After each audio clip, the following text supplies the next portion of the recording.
All right, so you know that feeling when you're checking your portfolio Right. and it's just a sea of red. Oh, yeah. It's like instantly makes your stomach drop like a roller coaster, but not the fun kind, more like the wait, where's my money going kind. Right. And that, my friend, that is the essence of a bear market. You're definitely not alone in wanting to get a grip on this whole thing. Yep. You actually sent over a great article about navigating bear markets, and it's got some really interesting stuff in it that we're going to dig into today. Definitely. But before we get ahead of ourselves, let's define what we're even talking about here. Absolutely. The article defines it pretty classically as a 20% or more drop from those recent market highs. Okay, so not just a little dip in the road. We're talking a full-on, like, market downturn. Yeah, exactly. And I think what a lot of people don't realize is that a bear market, it's not just about the numbers you see, flashing on the screen. It's more of a vibe. It really is. It's more of a reflection of how everyone's feeling about the economy overall. Right. That underlying current of like, oh, what if? Yeah. That kind of ripples through the whole market. Right, like everyone's holding their breath a little bit. Yeah, exactly. Exactly. And it makes sense to feel that way. But I think understanding why these downturns happen, like what's going on behind the scenes, Yeah. can really help people feel more in control. For sure, for sure. So let's get into some of those causes then. The article mentions a few different things, but let's maybe start with one that feels pretty relevant right now. Interest rates. Good one, yeah. Interest rates are kind of like, they're like the control knobs for how money flows through the economy, right? So when rates are low, it's cheaper to borrow money. Businesses are more likely to invest. People are spending because, hey, why not? And things in general, they just feel good. Yeah, the economy's vibing. Exactly. But when those interest rates go up, that's when the music stops a little. Oh, I like that. Suddenly, that loan that a business needed to expand, it's way more expensive, maybe even possible. And people, they start thinking twice about buying that new car or that house because, well, financing just getting a whole lot more expensive. So it's like someone hit the brakes on the economy. Exactly. And that slowdown, Yeah. that hesitation, it shows up in the stock market. Businesses are making less money, earnings are shrinking, and investors, they get a little A spooked. bit nervous. Yeah. And you know what often makes that fear even worse? Ooh, let me guess. The media. All those headlines. You got it. Headlines are like, bam, crash, correction, just fuels the fire. It's important to remember that a lot of this is about psychology, how people are feeling about the market. It's like a self-fulfilling prophecy almost, right? Yeah, it can be. So we've got the economic fundamentals, like those interest rates we talked about, and then that extra layer of like market psychology on top, which can really amplify things. But haven't there also been times when bear markets were less about those concrete factors and more about just, I don't know, panic? Totally. And this is where looking back at history can be super helpful. Take the dot-com bubble, for example. Ah, yes. The late 90s when everyone and their dog thought they could get rich off any company with a .com at the end of their name. Exactly. It was such an exciting time, so much innovation around the internet. But it also meant that there was this disconnect between what companies were valued at and how they were actually performing. It was like everyone got swept up in the excitement and the valuations just went through the roof, even if their business model was, a little questionable. Exactly, exactly. And when those valuations couldn't keep up with like actual profits, that's when the bubble burst. So what can we learn from that besides maybe not investing in every company with a flashy website? It shows how important it is to stay grounded. Even when there's a lot of hype around something, you got to look beyond the buzzwords, figure out if the businesses you're putting your money into actually make sense, and be really careful about those valuations that seem too good to be true. Reality check time, right? Exactly. Okay, that makes sense. But let's switch gears a bit. We've talked about why bear markets happen, but what about how to actually, deal with them? The article mentions a few different strategies, but I'm kind of curious about this whole defensive sectors thing. Sounds intense. It's a good analogy. Think of it like this. Defensive sectors are like those industries that tend to do okay even when the rest of the economy is freaking out.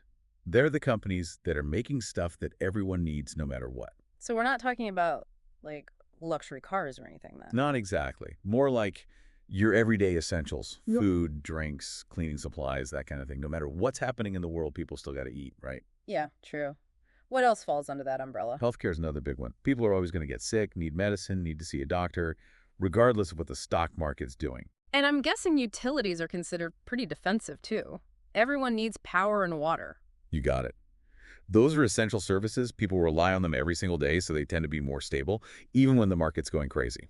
Okay, so it's less about trying to pick the next big winner and more about finding those companies that are going to be around for the long haul, no matter what. Exactly. It's about building a part of your portfolio that's designed to weather the storm. I can get behind that. So that's defensive sectors. But the article also talks about buying opportunities during a bear market, which seems a little counterintuitive, if I'm being honest. Why buy when everything's going down? It's all about perspective. Remember we talked about how fear can really drive the market down? Oh, yeah. Well, that fear, it can create some really great opportunities for investors who are able to think a little differently. Okay, I'm intrigued. Tell me more.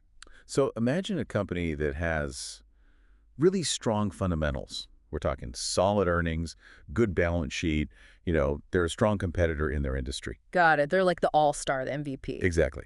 Now, let's say during a bear market, their stock price drops, along with everything else, even though nothing's really changed about their business. So they're still killing it, but their stock's down just because everyone's freaking out. Exactly. And that's where the opportunity comes in.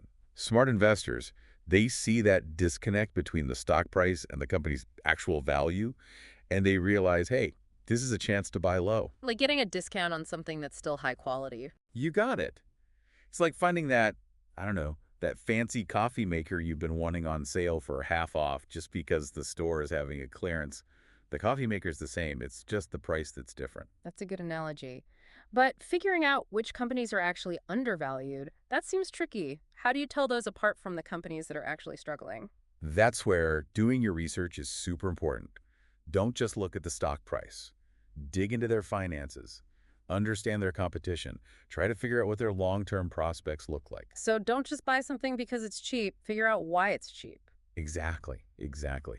And this is also where having a financial advisor can be super helpful, by the way. They can kind of help you navigate all that and make sure you're not making any rash decisions. Absolutely. They can give you that objective perspective, make sure your investments are actually lining up with your goals, and, maybe even talk you down when the market's making you nervous. It's like having a therapist, but for your money. There you go. Okay, so we've got defensive sectors, we've got buying opportunities, we've got the whole financial advisor thing, but let's be real. Even if you do all that, bear markets can still be an emotional roller coaster. Oh, tell me about it. It's totally normal to feel stressed out, anxious even, when you see your portfolio shrinking like that. It's like that feeling when you realize you left your phone in a cab, but amplified because it's your money, not your phone. Right.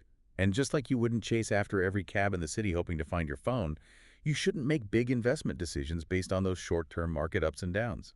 So what's the key to staying calm in the chaos? Remember that plan we were talking about, the one tailored to you, your goals, your risk tolerance. That's your guide through all of this. So even when it feels like everything's going haywire, stick to the plan. Exactly. Remember, your plan is based on your long-term goals, not what the market is doing today, tomorrow, or even next week. It's like having someone there to talk you off the ledge when you see those numbers going down. Exactly. Exactly. That's your plan. And just like, a good friend, it's going to be there for you no matter what, good times, bad times, bull markets, bear markets, all of it. It's about staying the course, right? Trusting the process, not letting your emotions make you do something you'll regret later. Easier said than done, though, right? I mean, it's easy to say, stick to the plan when things are good, but when the market's freaking out, that's a whole other thing. Oh, absolutely. It takes effort, for sure. You got to fight that urge to just, react emotionally. One thing I always tell people is to, limit how much news they're watching, how often they're checking their accounts. You mean step away from the financial news channels, maybe close the trading app for a bit? Exactly. You don't need to be glued to it. It's all about finding that balance. Stay informed, but don't let yourself get bombarded with a million different opinions and what-ifs. It's not healthy. So find that middle ground. Informed, but not overwhelmed. Yes. Because at the end of the day, investing, it's a long game. A marathon, not a sprint. Right. You want to be making thoughtful decisions, strategic decisions, not just reacting to every little thing that happens in the market. And that kind of brings us back to something you said earlier that really stuck with me, this idea that bear markets, yeah, they're tough, but they can also be opportunities. Like that saying, when one door closes, another one opens. 100%. Sometimes that new door is even better than the old one. Think about it. When things get tough, businesses, they have to get creative, they innovate, they become more efficient, they figure out new ways of doing things. And sometimes that leads to some really amazing stuff, whole new industries even. So it's not just about like individual investors finding deals, it's about the whole market kind of like shaking things up and coming out stronger on the other side. Yes, exactly. Bear markets, they can be painful in the moment, for sure, but they can also be the push we need to make positive changes, to grow in the long run. They force us to really look at what's working, what's not working, and to adapt. We come out stronger, more resilient. I like that. So it's less about dreading the bear market and more about like respecting it, Yeah. appreciating its role in this whole cycle. Exactly. It's about understanding instead of fearing, right? Yeah. Responding strategically instead of letting your emotions take over. You might even start to see the bear market as a good thing, something that can lead to growth and new opportunities. There you go. That's a much more optimistic way of looking at it. Well, on that note, I think we've reached the end of our deep dive into bear markets. We've covered a lot of ground today, from what causes them to how to survive them, and hopefully even how to thrive during those times. And remember, you've got this. Knowledge is power. And now you know way more about how bear markets work, the opportunities they can bring, and most importantly, how to navigate them without losing your cool. Until next time, keep asking those great questions. And remember, even when it feels like the market's against you, there's always a reason to be optimistic. There's always a chance for things to turn around and for us to grow from the experience.